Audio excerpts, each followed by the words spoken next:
Oh, goodness grief. I'm sorry. Welcome to Let It Be Known. I need a minute. Can y'all take me off? Oh, well, peace and love, everybody, and welcome to Let It Be Known. And happy Indigenous Peoples Day, which is a day where we commemorate the history and cultures of Indigenous people. Welcome to the show. And so we have some headlines to kick off today. And so today, guess what? We're going to start from the bottom to the top, if you don't mind. And so let's start with Rep. Jasmine Crockett. Rep. Jasmine Crockett has launched an investigation into the Trump administration's cover up of the president's failing health. I know everybody wants to talk about that. Contrary to what the Trump administration is displaying, Jasmine Crockett says the president seems unwell from his physical symptoms to his visible cognitive decline. And of course, a lot of people are concerned about that. He had bruises on his hands, days he disappears. And so Jasmine Crockett, although of course we're in a federal shutdown, she's still doing her job and standing on business. And let's talk about what's happening in states that are in a battle for redistricting. And I'm talking about Stacy. I'm talking about two governors that are in a battle for redistricting. I'm talking about Texas, as well as talking about California. So Governor Newsom has signed a reparations bill, SB 518, to create California's Bureau for Descendants of America. I know that a lot of people were critical, including myself, thinking that Newsom wasn't going to sign these bills, but I think he signed the most important one, which allows California to create a bureau for descendants of American slavery.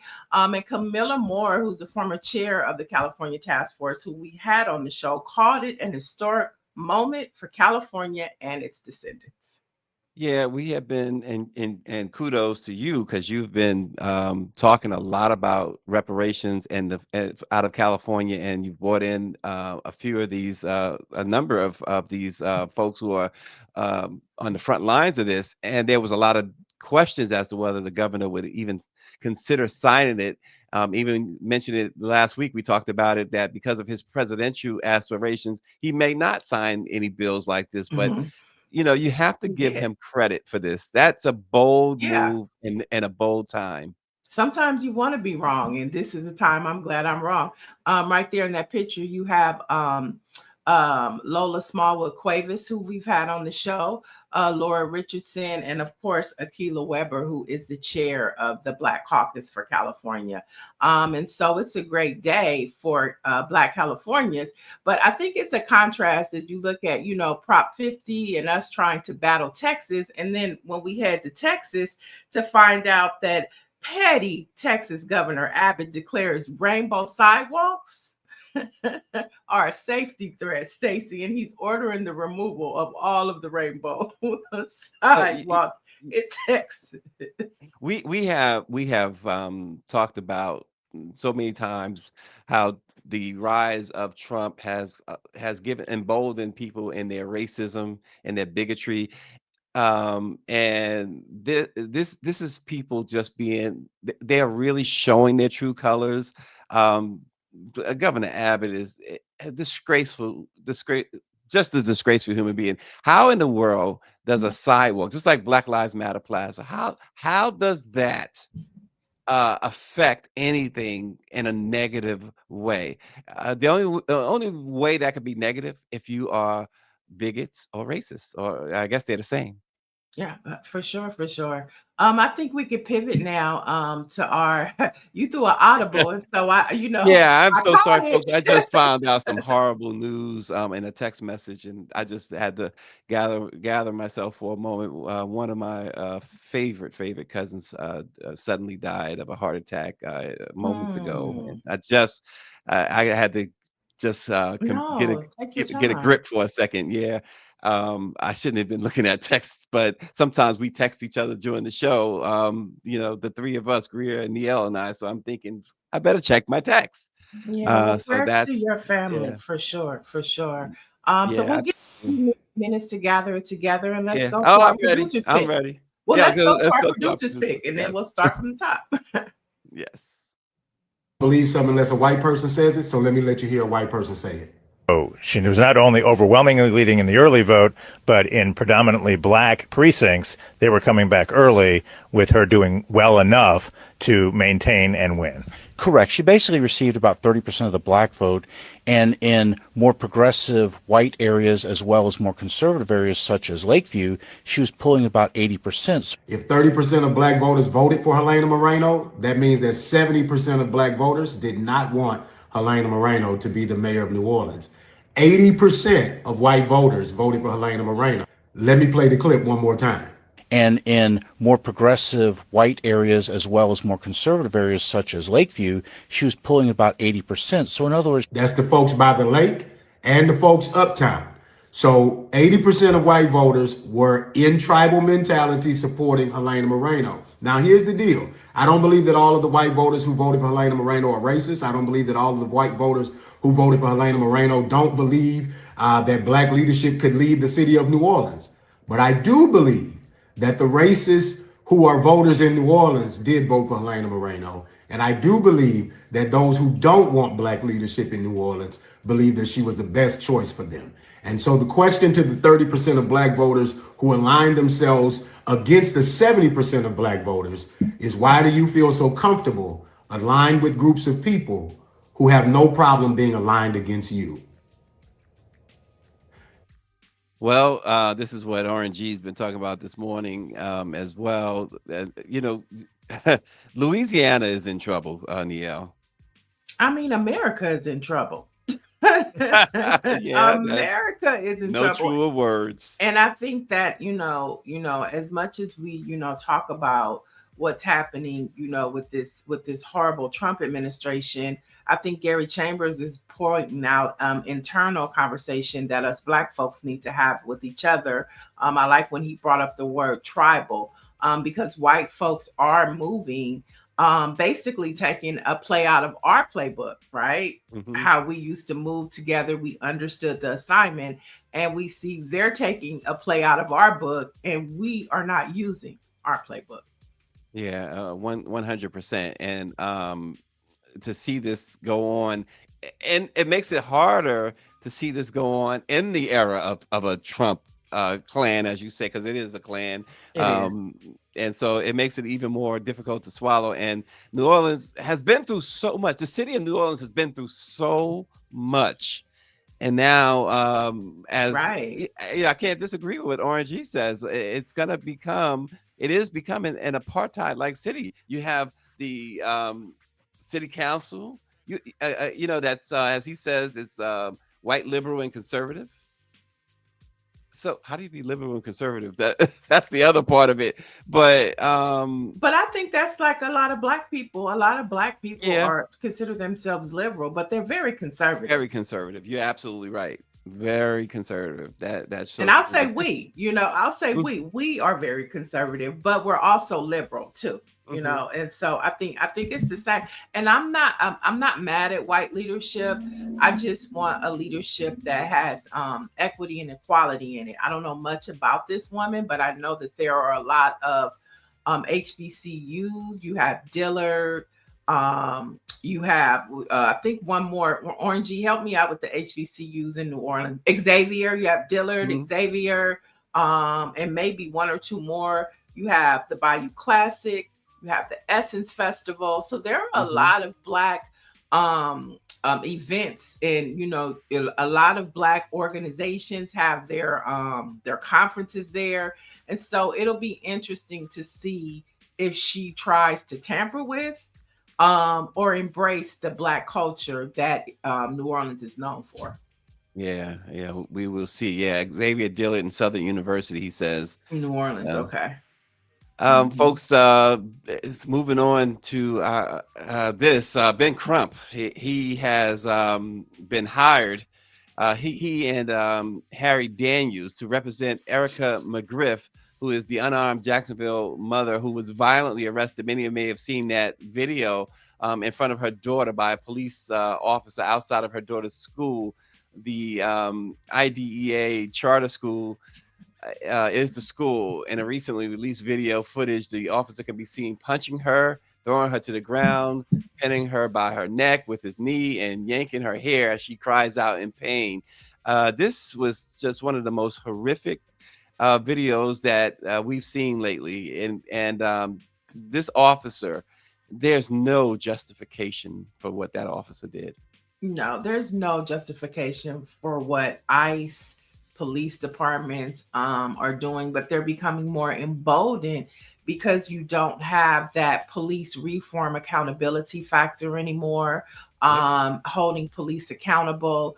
They are trying to make organizations like Black Lives Matter like quote unquote terrorist groups. And so, the whole group of people that are fighting for police reform, there's no recourse right now because Donald Trump wants to, qualified immunity. He's like doubling down on that. Absolutely. And so they feel emboldened to do that. And so, we are in a pickle right now. And so people like Ben Crump are very important. Attorneys like Sue Ann Robinson, who is a civil rights attorney that works with Ben Crump, civil rights attorney Lee Merritt. These Hmm. types of individuals are going to be critical because although there might not be accountability, the paperwork still needs to be filed, the lawsuits still need to be filed, and we still have law to protect us Hmm. in a sense. And so we still have to follow the process. Yeah, again, somebody like Ben Crump and Lee Merritt and the ones that you mentioned, they continue to step up. I wondered, Neil, and it's so interesting because I wondered when Trump came into office, how effective would Ben Crump and others continue to be, and they have continued to put the pedal to the metal. For sure, for sure. I mean, it's so important that they do that because they're still, the rule of law, and not every judge is under, Trump's, thumb. Hmm. And so you have to file these cases. There has to be precedent set. And the only way to do that is, with the law. Yeah. Everybody's not a Supreme Court justice. That, as you say, capitulating to the Trump administration. To totally. Folks, and also we continue to see this ICE situation, but the latest data from the Cato Institute and other impeccable researchers continue to show that ICE arrests of non-criminal immigrants have exploded. The last count was by more than 1,100 percent since 2017, the last time Trump was in office. Nearly 3,800 peaceful people a week. 3,800 peaceful people a week are being arrested. These are workers who pay America's bills, folks. Make no mistake about it. In 2022 alone, undocumented immigrants paid $96.7 billion in taxes, including 25.7 billion into Social Security, money that they'll never see. Their effective tax rate, 8.9%, is higher than that of the wealthiest 1%. And yet they're hunted, shackled, and lied about. Folks, the undocumented immigrants aren't draining America. In fact, they're keeping the country alive. So this assault, again, the misleading and the miseducation of Americans to turn their ire against immigrants. Most in them who walk these streets of America, white, black, and others, are descendants of immigrants. And these particular immigrants that they're picking on, they have contributed so much to the tax base. And keep in mind, Neil, Donald Trump doesn't want billionaires to pay taxes. Hmm. And yet we're Yeah. vilifying these people. He was there's a video going around of him riding on a golf course with his granddaughter, yelling at the white man playing golf, saying, "Hey, I'm lowering your taxes." Like literally, he's telling people that on the golf course. And so yeah, it's horrible. I just found out this weekend that my neighbor across the street, an 80-year-old immigrant from Latin origins, was picked up by ICE. 80 Mm, years old, 80. pacemaker, diabetic, high blood pressure. Mhm, They tried to take him to Tijuana. He wouldn't get out the vehicle, so they shipped him back out here. And he's been detained for about a month. I didn't know. I just started paying attention to the cleaning up of his house, and I just went mhm, across the street as a neighbor to say, "Hey, is everything okay?" And I met his wife for the first time. I mean, and this is like, I'm speaking like to the culture of being a neighbor and me not knowing her until something tragic happened. But now I'm like, okay, well, let me go talk to my council member. Let me see if I can bring some assistance to you, because people are just being snatched. 80 years old, 80-year 80 old years old. man, pacemaker, needs his Mhm, medication. Um, and they just picked him up. Now he is a what do you call it? He's not a US citizen, but he's allowed to be over here. I forget the mhm, paper. She gave the terminology for it, but he is legally here, right? mhm. But he did have maybe like a warrant, like maybe for unpaid ticket or something. But for them to detain Naturalized, him, yeah. yeah, detain him, it's horrible. So I'm pretty sure if you look down your block, somebody from your neighborhood has Yep. been detained, whether it's your person who manicures your lawn, your housekeeper, or your neighbor. Somebody in your community is affected by what this Trump plan is doing. I have a housekeeper that comes in like once a month, and she very nice. Her and her sister, I think they're from Brazil, Hmm. and I didn't. She didn't come last month, and I said, "Oh my gosh!" And so she finally texted me and said that she had a family emergency. She had to go back, and that she's back now. I was like, "Wow, that's because that's the first thought now. Anybody of Latino, any immigrant, you worry about." You Right, you you do. absolutely worry about, You and do. again, undocumented immigrants paid $96.7 billion in taxes, the last, Hmm. data available for 2022. Hmm. 25.7 billion in Social Security, and y'all Hmm. wanna y'all wanna pretend to have a problem with them? You worried about their health care that they're pretty much paying for. Oh my gosh. Yeah, Yeah. exactly. And the scary part is, I don't think that people are realizing is that even if you are supposed to be here, even if you are a US citizen and they pick you up, if you have any type of warrants, that's the Mhm, new layer that I don't think people is clicking in their mind. If you have a mhm. parking ticket and Parking, it turns into a bench warrant, guess what? They're telling you that they're going to keep you. So they this scare is you. this is beyond this is beyond just, undocumented immigrants being swooped up. This is about how they are looking to put more and more people in prisons to make more and more money for Geo and Core Civic, which are the two largest privatized prisons in this country. There you go. And Mike V says, I have yet to see any European who is undocumented have their door kicked in and dragged out. And he's 100% right. Hmm. 100% right. The government shutdown is crushing Black America. Nearly 1 in 5 federal workers is Black, and now thousands are going without pay, wondering how to feed their families or keep the lights on. Civil rights leaders call it what it is. It's a weapon. They say the Trump administration's decision to fire workers and block back pay is meant to traumatize and silence. And with Black unemployment climbing to an all-time high, and food and housing and healthcare on the line, this isn't a budget dispute. It's a deliberate attack on the backbone of the Black middle class, the very people who keep this nation running, Niele. Yeah, 100%. I had a story later on, but I might as well do it because it fits perfectly here. Where it talks about federal job cuts and layoffs of federal workers. Not only have they begun, but Project 2025 author Russell Vogt is over it.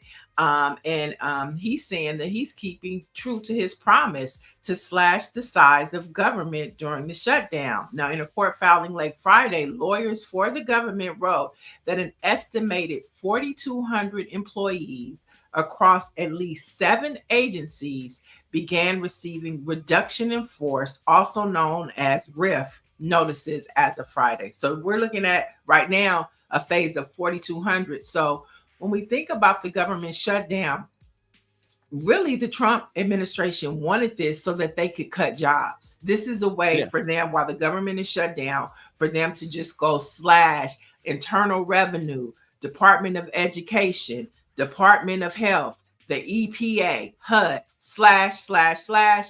And to this story, the pie for us was federal jobs, and Yes. they're taking them all. And they don't want us to have health care.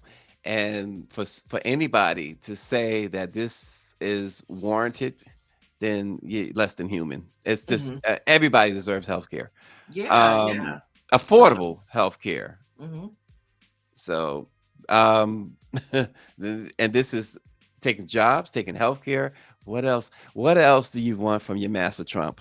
Goodness Right, grief. right. And I think another story that goes with this, which is important, is around 22 states are either in a recession or on the Mhm. verge of a downturn. And this is according to a new report out of Moody's Analytics.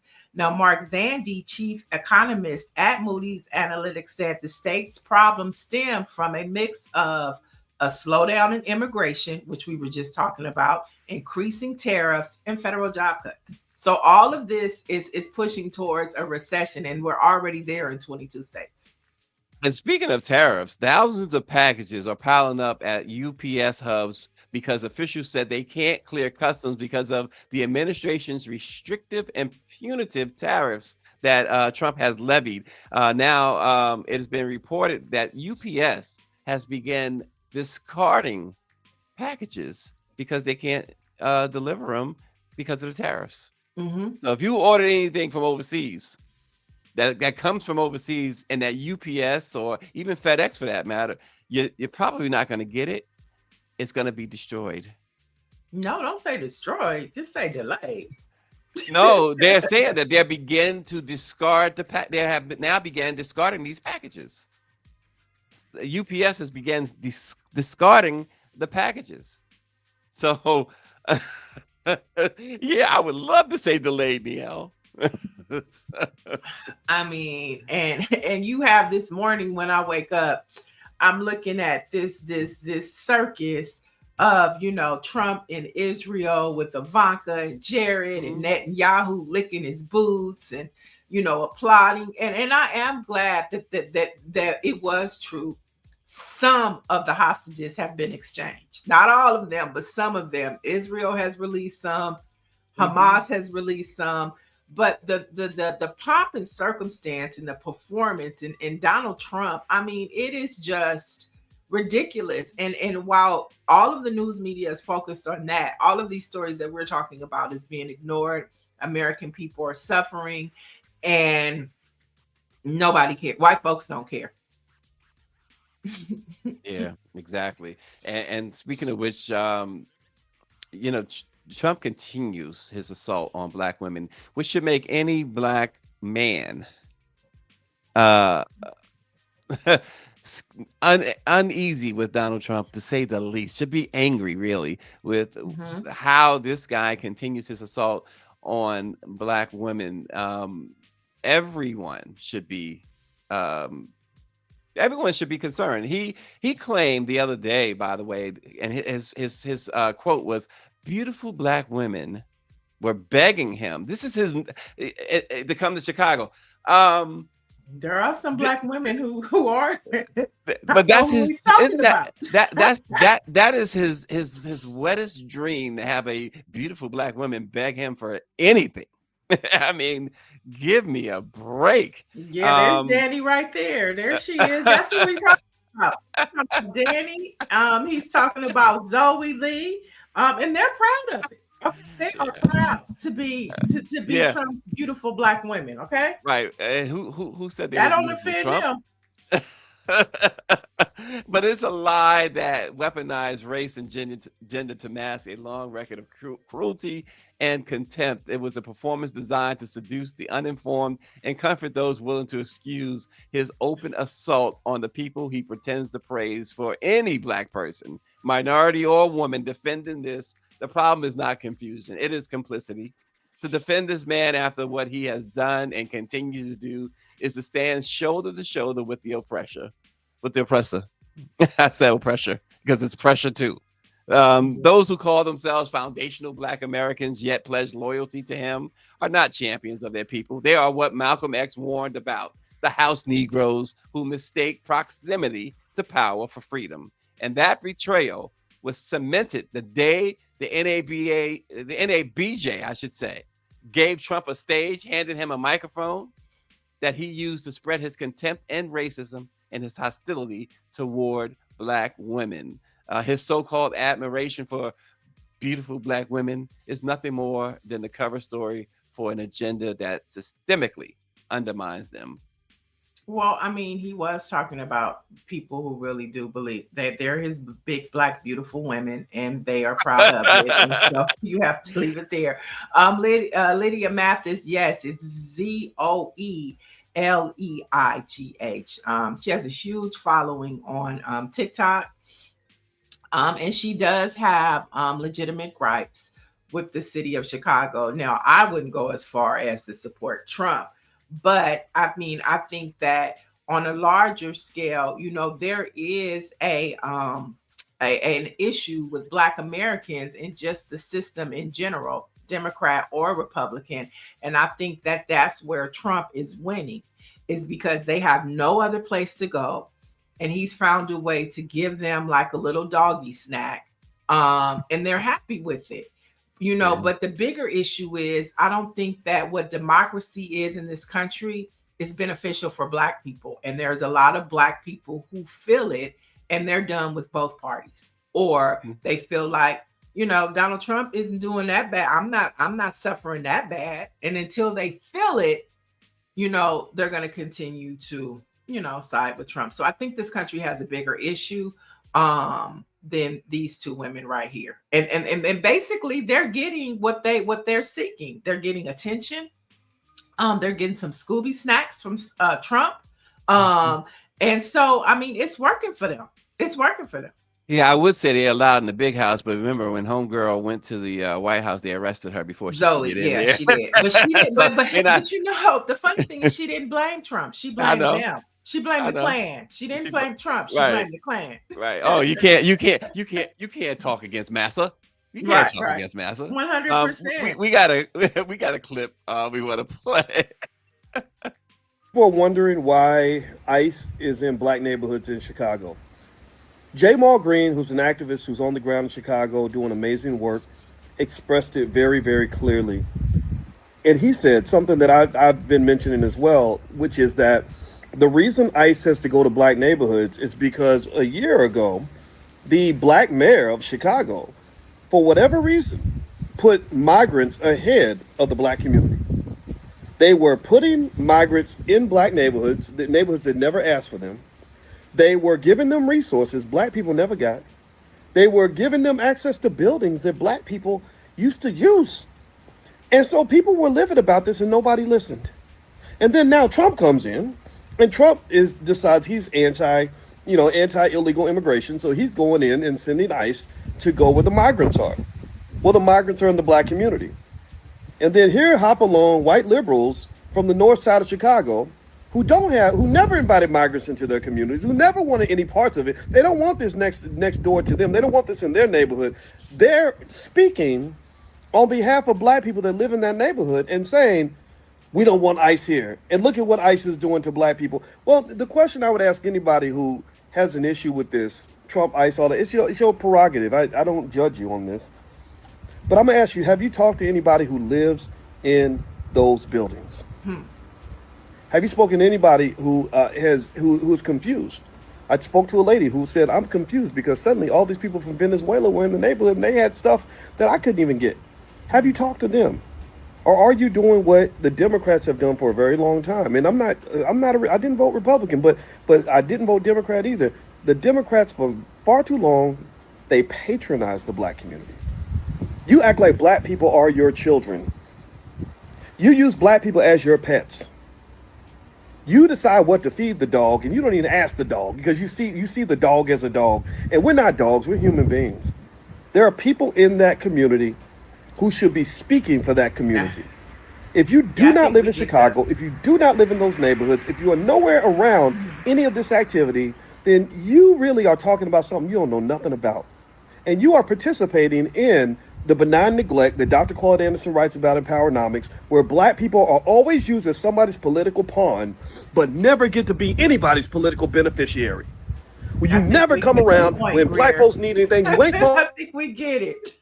Yeah, but here's the thing with all of that, and RG says it best. Ask him about Greg Abbott sending those migrants to Chicago. You know, the problem with people like Dr. Boyce Watkins is that they will take these little half truths and they'll spin them. But what is MAGA doing for you? What is MAGA doing for you? I think that this speaks to the point that I was making about there is a larger issue. And I think that he's right on point. I mean, Jamal and I got into a friendly dispute on social media last week. I had to stop because all of the Chicago Trumpsters started coming for me and started bringing up Biden. And it's like, I don't have to go back and forth. I said what I said, and I'm going to leave it there. But that is a true point. Like a lot of people in LA feel that way. You know what I'm saying? And so you can't ignore how black folks are feeling in this country. And everything that he said about how the Democrats treat black people is true. That's why you see Kamala Harris now in these different book events that she's having going off. Because now she's speaking to how black folks are really feeling. Go talk to him. He's your president, or whatever the fact is, that is a huge issue within our black community. And to be dismissive about it is not solving the problem. It's not solving the problem, but sometimes there's a faction of black folks like that just make their plight worse than what it could be. And that's like Chicago flips. Well, they're a different one. They're the ones who want to be the house Negro, but no, they just want to have. Zoe wants her land, and she feels like the city hasn't done it. And Dr. Boyce Watkins is speaking to her whole issue is that my land, you sitting up here giving it to the Latinos. I mean, and I don't think that's true, a legitimate right. I don't think that's true at all, though. How can you say that though when you're not in her position? Right. How about paying your bills and keeping your land? Sometimes is the answer, and I think that's her problem. But I know that government, but I know that government has been complicit in taking black people's land. I have checked, and maybe I need to do a whole lot more checking. I don't see that happening in Chicago. I just see that yes, there's been immigrants in Chicago and predominantly black neighborhoods, but you go to any city, that's where the immigrants tend to go to, predominantly minority areas. This is nothing new. It's nothing new, and they're not taking anything away from you. I think that Dr. Boyce Watkins makes a good point of, have you talked to any of the people in Chicago to verify that? I mean, we're sitting up here talking about what's happening in their city, but, until we have talked to those people in those communities, you can only base it upon what they're saying. And my thing about ICE is it's not what they're doing, it's how they're doing it. It's inhumane. It is inhumane how they are going and disappearing people. But at the same time, I also think that some of those people have legitimate gripes. And that's why you see them going to Donald Trump, because it seems like Donald Trump is listening to them. And then that means that they are just so empty inside their heads if they think Donald Trump is listening to them. It shows it's part of desperation. I get it. But that is just it's like I said last week when you had some idiots talk about, well, reparations this and reparations that. So you went from fighting for reparations to surrendering by saying Donald Trump is going to take care of your problems. Donald Trump is going to put you in the cotton fields. No, I think that the bigger issue for Black Americans is that this system isn't working for anybody. And I think Kamala Harris is the perfect example, because now she's telling all the business. And I know the Democrats are pissed off. You know what I mean? Because now that she's not the darling, and she even said over the weekend, I believe it was, is that she reached out to Biden during his he didn't call her back, and he pushed her to voicemail, okay, because he don't like when she in these talk to the hand. You know what I'm saying? And so I just feel like the bigger issue is that this country's democracy is not what it's supposed to be. No, it's And never now, been. exactly. And so, whether it's Trump or the Democrats, there's a group of people in this country that don't feel like fighting for neither of them. And then there's another group in this country that feels like, well, let me side with Donald Trump. And then there's another group of people who are saying, Democrats are all we got, so let's hold to it.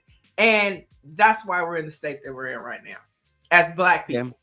Yeah, I think that's a fair point that you broke down there. But it still doesn't take away from the absolute idiocy of saying I'm backing this guy. He's constantly killing black folks, but I'm backing him. He's constantly going after black women, but I'm backing him. He's constantly taking away every single social service, social safety net that I have, but I'm backing him. It is absolutely the most stupidest thing Well, you in can the say that history of about black white people. folks. Well, no, not just Black folks. You say that about No, I'm white saying folks. no, I'm just talking about the black folks who are saying that they're Yeah, but supporting I this. think it's, It's the yeah, stupidest thing in the history of black folks, and the white folks on the other yeah, side who it's the support that. It's the stupidest stupidest thing. thing in the Yeah, history of white folks. yeah, it So, is. Yeah. so yeah, it's the same thing. And then like you put it, it becomes yeah, I get it. Some black folks are saying, well, Democrats have failed us, right? Have always failed us, but then they forget, you know, I don't know if they forget, but then they don't strongly consider those who support the MAGAs, don't strongly consider how bad that is for folks overall. So it's nowhere to turn. You know what? Who said it? It was Marcus Garvey who said that we need to just go ahead and go our own way. So Right. I mean, I think that, like that's what I mean. It's not, to me, I think it's a bigger issue to say who's stupid, because a lot of people feel like, people were stupid for supporting Biden. I mean, so I think it's a bigger issue of like going back to like real issues, like was separate but equal better for us? You know mhm, what I mean? And we knew that it was better. That's why they wanted to burn our towns down, because they saw us evolving and being mhm. self-sufficient and standing alone. But maybe that should have been the route that we wanted, instead of always begging to be a part of their systems. And that's the point, Neil. Even when things were, we're just about there again, Jim Crow and all of that. They did not. Black folks as a whole, like you said, they said we're gonna do this ourselves. We're not gonna rely on you or you. We doing this. That that's why I say this is for black folks, and same applies for white folks. For black folks who support this, it's the stupidest reasoning. It's the stupidest thing I in the mean, but I history of think, black folks. yeah, I mean, I just don't like the term stupid, I know, because I that's know. what, but no, because that's what democracy is. It is the right to choose. And I never want to lose that fundamental right. Whether you do that or that, guess what? It's your right. That's what used to make us the greatest nation in the world, because you had the right to choose. And so if a black person wants to support Donald Trump and his clan, guess what? They have the liberty and freedom to do that, whether it be stupid or not. It's their choice. And I think that we should respect their choice, even though we think it's a dumb one. They also have a choice to go hang themselves. I think that'd be a better choice. Mm. I mean, give me a break. It's just crazy. I got what you're saying is true. I'm not disputing what you're saying. Everybody should always have the right to do what they want to do. But when you are going out hurting people who your own family, really, it may not be the person sleeping with you or the person, but you're hurting your own family.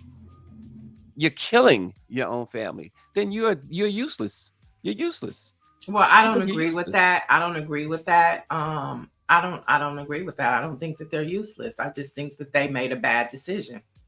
Mm. And they will find out, but it's their right. You know what I'm saying? And that's what makes democracy a democracy.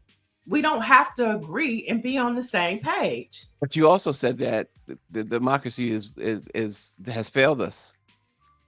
Yeah, yeah, for sure. It has.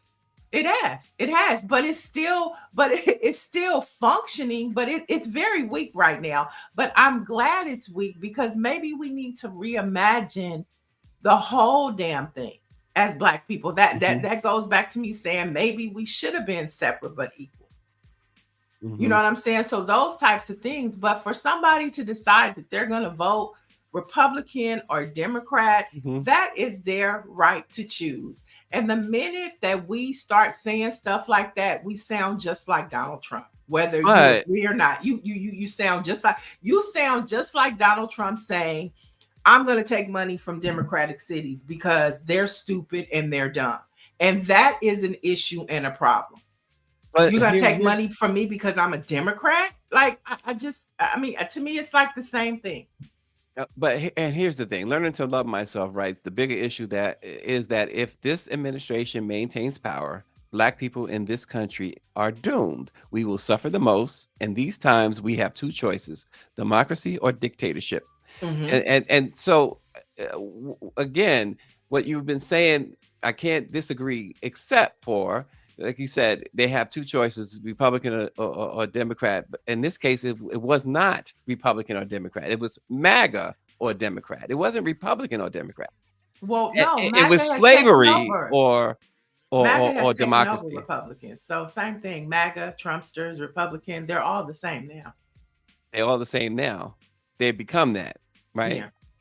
Yeah. Real quick, did you happen to see the governor? I'm not the governor, the mayor of Memphis, and what he said about ICE. Mm-mm.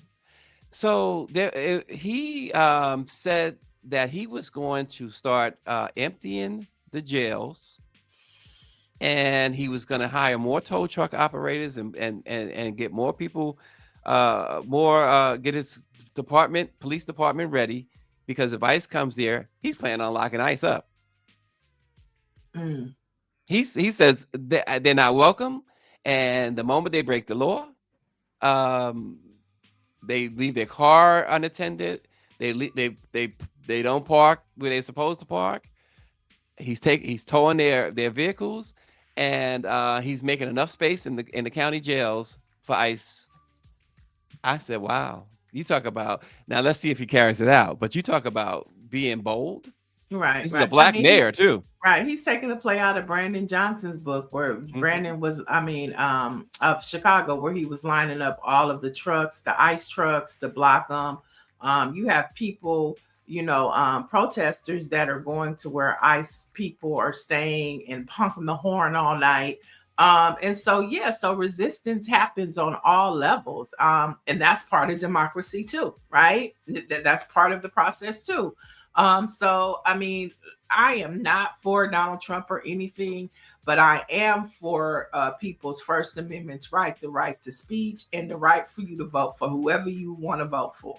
And we just hash it out at the ballot box. And that's where the power is for you to use your vote. And I think also going back to what Greer's pick was, and looking at Chambers, Gary, what's his last Chambers, name? Chambers, Chambers. Gary Chambers, and talking about, our power of the vote. Like, Black folks didn't turn out in Chicago. So although we want to talk about the Republicans, I think there's another internal conversation as Black folks to see how we want to build our political power again. How do we sustain it? How do we build it? How do we grow it? That's the conversation we need to be having. Why do Black folks feel like Donald Trump is the better choice for them based upon everything that we talk about today? Why do they feel like he is their Messiah? How do we have those types of conversations? Well, that's a good point, and that's a conversation I'd love to hear, and I think you should lead that conversation. But I want to talk about the Trump clan.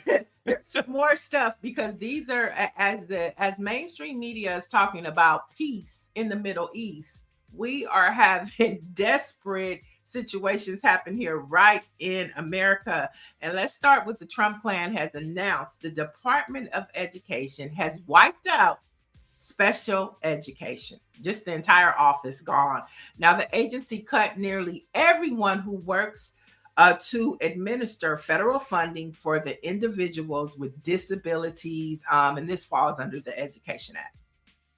So Mm. all of the We were talking about the story last week about the young man who was put on a meme with the ankle bracelet. Remember, they called him a runner because he was in the special Right. education classes. Well, guess what? The department cut funding for for those teachers and for those programs within our schools across the United States. So Mm. that man who made that meme might need to be running to the unemployment office because his department is being axed. And in more rolling back of disability protection, the Department of Transportation announced it will no longer enforce binary policies requiring airlines to reimburse passengers when wheelchairs are damaged or when accessible flights cost more. Now, they will also no longer be required to give passengers written notice of their rights when checking mobility devices. Mm. All right. And We in are. more cuts. NASA is currently closed as its website is shut down, leaving millions of users unable to access data, research, or updates. Mm. And last but not least, as of yesterday, October 12th, due to the government shutdown, the African American Smithsonian is closed. Now, in a social post, it stated, while our doors are closed, Smithsonian digital resources continue to be available on our website. And I think we should really be concerned about this one because just as the whole point of the government shutdown was for them to do all of this slashing. So while our museum is closed, who knows what they're going to go in there and do? And so it might be a whole new museum when it reopens because what they're doing is taking this government shutdown to slash everything. Yeah. Take everything. Mm. Nancy Wall says, fly at your own risk. Oh, that's very true. That's very true. Oh gosh. So yeah, it's a lot of things, and we're going to be telling you what's happening with this shutdown because the truth ain't being told. Oh, of course not. Nope, not at all. Oh boy, what else you got? I'm sorry to start your Monday with like this, but that's all I got today. Mike V says the Americans with Disability Act is a civil right, but the Office of Civil Rights is non-existent with this administration. That includes Black folks and disabilities who have accessibility issues. 100%. A little Black history on this date in 1792. Now, check this out. Construction began on the White House with the laying of the cornerstone. Slaves and free African Americans did much of the construction. Wage rolls listed 5 slaves: Tom, Peter, Ben, Harry, and Daniel. 3 of them were owned by White House architect James Hoban, among the other workers. Lack of funds prompted the downsizing of the White House, which was finally ready for its first occupants by the end of 1800. Wow. Yeah. Yeah, I mean, when you walk those grounds, when you're in DC, it's like the spirit of our ancestors all around. And just think that Emancipation Proclamation wasn't until 1865. Yeah, exactly. All right. Well, let's fast forward up to the year of 1988. And this is the only light thing I have today, folks. The music video for Michael Jackson's Smooth Criminal premiered on MTV. Now, the video was notable for its style and groundbreaking choreography, including the famous anti-gravity lean. Everybody knows that lean. Everybody wants to do it. Chris Brown, Sierra, everybody want to do lean. But I think it's important to note that this comes as MTV has announced plans to shut down 5 MTV branded music channels in the UK. No, as part of its Europe cut down, which takes effect December 31st. Now, the affected channels include MTV Music, MTV 80s, 90s, MTV Live, and Club MTV. And so if it's happening in Europe, don't be surprised if it slowly trickles down this way. But MTV and Michael Jackson was important and critical to having Black people and music videos on MTV. And so that's what happened today in Black history. So go check out Smooth Criminal before it disappears. You know, it used to be, remember when every video that Michael Jackson would produce, it was an event. It was a prime time event. Whereas like you would see videos come out, Friday night videos or whatever, whatever, whatever. But when Michael Jackson debuted a video, it was a prime time event. And folks were like, oh man, Friday, they showing Saturday, whatever day it was, Michael Jackson's video. It was like, wow, it Right. was an event. It was And in that's like what Thriller. Beyonce, yeah. Remember with Thriller, like parents were like, "You can't watch that; it's too Yeah, it was scary." When you go huge. look Yeah, at it now, but I mean, Thriller was a huge thing for MTV when they first premiered it. It was yeah. like bigger than Star Wars. It was bigger than Star Wars. It was. It's true, but it's like, okay, Star Wars. I mean, because I'm thinking of like a big I know, blockbuster, big block, and right, so it was exactly. huge. Yeah. And Mike, yes, I have reached out to Kristen Clark. I will do it again. We would love to have Kristen Clark come on. I will certainly continue to pursue Kristen Clark. The same way with uh who I'm thinking of, our former press secretary, Oh, Corinne Jean Pierre. Corinne Jean Pierre. Yeah. Although we've had her in the past, we haven't had her since she left office. So we'd love to have Kristen Clark and Corinne join the show. We continue to pursue it. I have reached out on a few occasions, and I'll do it again. Our Black-owned newspaper of the day is the New York Beacon. It was created in 1976 by William E. Underwood. It was created actually as a numerology sheet that rapidly grew into a weekly newsletter. Today, the New York Beacon keeps pace with modern news delivery methods by delivering content through newsstand sales, websites, email, bulk handouts, and social media platforms. So check out the New York Beacon on its website, or if you're in New York, hey, grab a copy. Yeah, it's a busy news day. So, for the latest in Black news and headlines that's impacting the Black experience, you want to head over to BlackPressUSA.com. Yeah, and as we wrap up, I'll spend the last 10 seconds just giving a big shout out to my now late cousin, Daryl Beasley. Daryl had an interesting life. One of my most cherished memories, I took him to a New York Knicks playoff game, and we got a chance to sit next to the late Ananda Lewis, and Daryl had Mm. lost his absolute mind.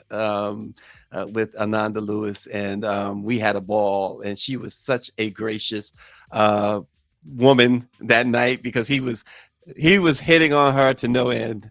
But Daryl is definitely going to be missed. The Beasley family, shout out to you guys, and I guess unfortunately we'll see you soon. But thanks for Mhm. watching. Let it be known.